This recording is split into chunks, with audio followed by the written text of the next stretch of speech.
الحقيقة وراء اكتشاف جثامين لأربعة أنبياء وأجدوا بوادي الملوك الأول الذي يقال إنه تم اكتشافه في مصر، جاء تسريب لشخصية غير معروفة تدعي أنها تعمل بالمحاماة لكنها مهتمة بعلم المصريات، ولكن عند عملهم ذات مرة بأعمال خاصة بالرخام وجد أحدهم قطع الرخام تريستا المعروفة بوجودها في العريش أو محاجر الرخام المعروفة، لكن ليس لها وجود في هذا المكان المقصود به مقبرة وادي الملوك الأول.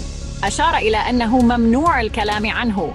ومن خلفه شخص آخر يدعى محمود صلاح يدعي أنه دكتور في علم الماورائيات، وقال إن لم يتحدث دكتور وسيم السيسي عن وادي الملوك الأول سوف يتكلم هو عنه. وفي المالك ما يقول إنه نم الحفر والوصول إلى مكان يشبه المعبد الكبير وسلم يتم النزول من خلاله 76 درجة قريبين من بعضهم البعض.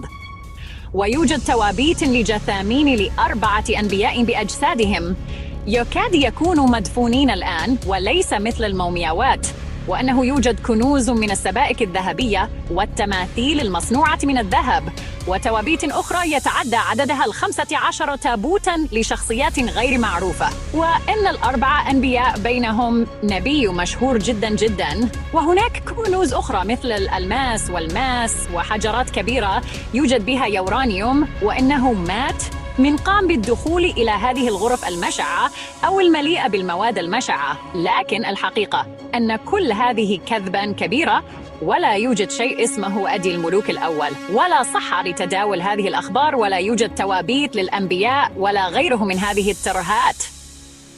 هذه مجرد إشاعات المقصود منها شغل الناس بأمور أخرى غير الحقيقة.